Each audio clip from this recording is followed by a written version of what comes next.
is being absolutely torn apart by these rumors and these accusations of what happened here. We need to find out what's and for all. So if we're following the broad definition of a witch trial, the use of paranormal means or intervention to indicate guilt or innocence, they held a witch trial. What they did is everyone marched out to the cemetery where Reverend Richardson was buried, taking Nancy with them. They dug up Reverend Richardson. In the accounts that I've been able to get a hold of, they only pull out his skull. So it's the 1750s, been in the ground about a year. He's going to be pretty gnarly looking. They pull the head out. Now, what they did is when Nancy laid her hand on her husband's decomposed head, when she pulled her hand away and showed it to the crowd, if it came away bloody, that would indicate that Reverend Richardson was reaching forth from the dead saying, hey, she did it, she knows who did it. Nancy was involved in some way, shape, or fashion. Now, depending on what stance you take with the issue of, would a witch trial like this really work? Of course, she pulls her hands away, and it's totally clean. Therefore, she was pretty much acquitted of having anything to do with his death, murder, however you want to frame it. Now, of course, there's a couple theories on how it truly happened. The first is that he died of natural causes in a study.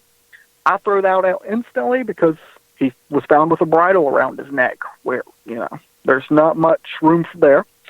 The second, the idea that he did it himself, I throw that out as well. The reason I throw that out is, as you well may know, choking yourself is not the same as a hanging. A hanging, you have the active force of gravity pulling you down toward the earth. That's why you usually have to kick out a chair out from underneath someone, or the gallows floor drops out, because that's the force pulling a person down. When a person chokes themselves like that, naturally, as the person reaches the point where they could very well die, all of the muscles in the body begin to loosen up. The issue is with this theory that once those muscles loosen up, the person is going to be able to breathe again, and their body naturally brings them back. Therefore, the idea that Reverend Richardson killed himself in that way, I don't quite frankly believe, and I throw out. Now you're probably asking, Tim, what would Archibald, the brother-in-law, have to do with this? He is one of the suspects. Now, the day before Reverend Richardson died, this came to light years later, he had visited with the family. What he talked about with Reverend Richardson was what he would be inheriting. It came out that he would be receiving a bridle, a saddle, and a 100-pound debt still owed in England. So if Archibald's angry, there's the murder weapon. He would have murdered him out of the pure angry passion that he would be receiving just those 3 measly items. The other 2 theories are that George Dunlap, the new husband, did it, had it done, or Nancy did it or had it done. Now, I quite frankly believe that Nancy had her hand in it and she's the one who did it. I left a pretty sizable clue in there as to why I think Nancy did it. Gary, did you by any chance happen to catch it? I think maybe I'm wrong, but I'm going to say she probably poisoned him. Well, I say she did it, and I think she... Go ahead, James. I was going to say, I think she did it, and I think she set up the guy that was going to inherit the bridle, is what it sounds like to me. Yeah. So you guys have some good points, but I think we still didn't quite get the big hint that I left in. Even today, and of course I don't wish the fact that you guys have had to deal with burying someone before, but it's sort of the realm we have to tread for this. Even today, how long does it take to get one of those really nice hand-chiseled granite headstones made? About 6 months, I can tell you that. I'm at the age where I've lost a lot of relatives. So are we saying that in the 1750s, it took less than a week to have that prepped, delivered in this mourning period when Nancy would have been visiting with relatives, people from the church, all of that sort of thing? It took less than a week? I find that hard to believe. What do you think, James? Absolutely. It takes hard to believe. Sounds like they've had it already on hold, on layaway. You've got that exactly right. And the fun part is, if anyone listening is in the North Carolina area, her gravesite is actively out there on findagrave.com. Nancy's is. The fun part is she's buried out there with both Reverend Richardson and George Dunlap. So Nancy, at the end of the day, if she did do it or had it done, she has a pretty sick sense of humor to have them all pretty much buried out there together in the same cemetery. Or somebody in the family had a very sick, get back, way of doing it. But how long did she live? Do you know? I mean, how long of age did she survive? Nancy lived, I hesitate to say because I don't remember off the top of my head, but she lived a completely normal lifespan at the time. So I would say, if anything, late 60s, early 70s. Interesting. Yeah, it is.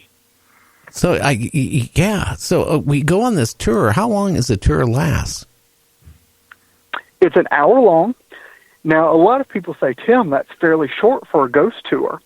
The issue is that when we first started the business, I decided to go to different ghost tours to try them out and see how to make the formula work. I went on a couple in like Savannah and Charleston. Those would tend to go on for about an hour and a half, 2 hours long. The thing is, and this is my personal theory, is that people nowadays don't have that sort of attention span. We're used to looking at cell phones all day, televisions, screens. It gets very difficult to keep someone's attention for that long. Now, we're very lucky in that the stories on the tour are extremely varied. So in Waxhaw, we tell that story about Nancy, but we also talk about local ghosts, a prominent alien abduction that happened in the late 70s, early 80s, that sort of thing. So we've got something that everybody could like. So if you're not into an alien abduction story, you might like a ghost story, which is right up after that. Oh, However, wow. after an hour, people's attention spans start to kind of waver. And it would look really stupid to have a group of people all looking at their phones following a tour guide. If I saw that, I would think I would never want to do that. So that was sort of the reasoning behind having an hour-long experience. It's quick, but it gets it straight to the point and gets you in and out and keeps you interested the entire way through. Oh, wow. How many blocks or how big a walk is this? So it usually depends on the location. Some locations we're more lucky with being able to directly walk to the site. Some is a bit more of a downtown walking tour. Generally, it's no more than 3 blocks. So we try and tread just the main street and go on the offshoots as need be, but usually we stick to the downtown main walking course. And the lucky thing is that in these small towns, they're largely whistle stops if you think about it. A lot of the towns on the tour are not much older than 1850 onward. So Civil War period onward from that. And a lot of these towns really aren't laid out other than this one main street going back to that period. So we're usually fairly lucky in that, but it's definitely not a physically demanding tour whatsoever. How are people, into going on ghost tours? Has it changed over the years? Is there more people doing it, less people, or diehard people? I mean, what's it like now? That's an incredibly intriguing question, and I've honestly put some thought into that. So when I first began the tours, it was mainly locals. It was something new, something people have never seen before. Let's go check it out. It still largely is local populations who go on the tour. I do have tourists who show up here and there.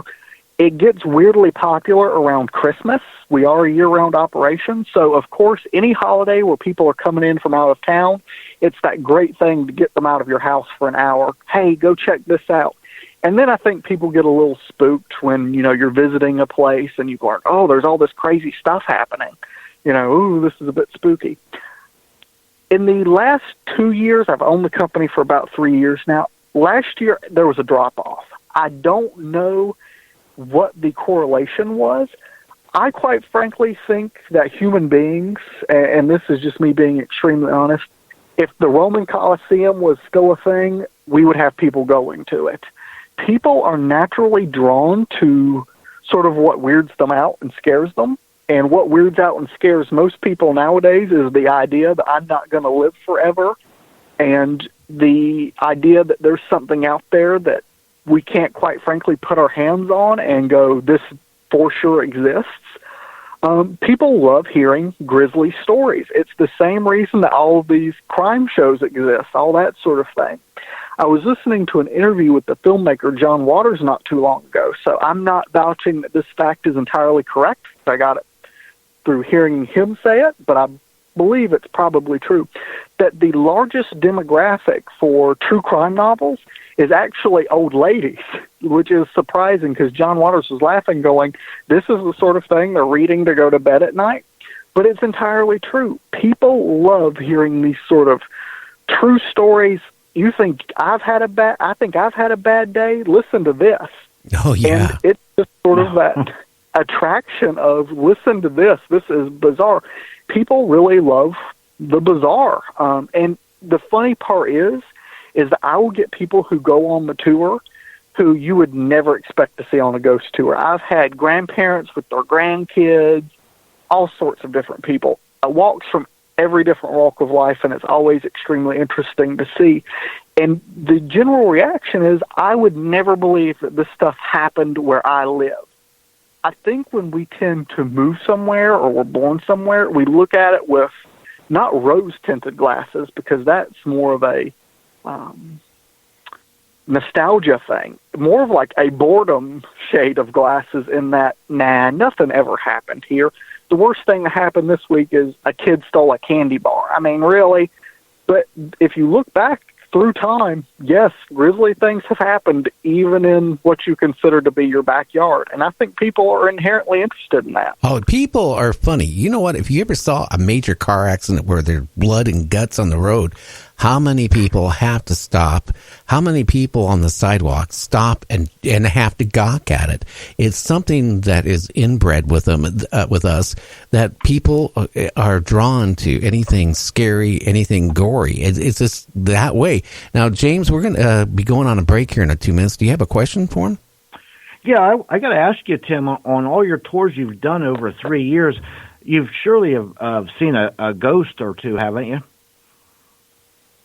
Well, a tour did catch a prominent ghost image last year around Halloween, which I'm welcome to get into, but that's going to be longer than a 2 minutes, so we might want to hold it for after the break. And I've had significant paranormal experiences as well. This includes sleep paralysis episodes to spotting a odd light figure when I was around 6 years old, all at my parents' house.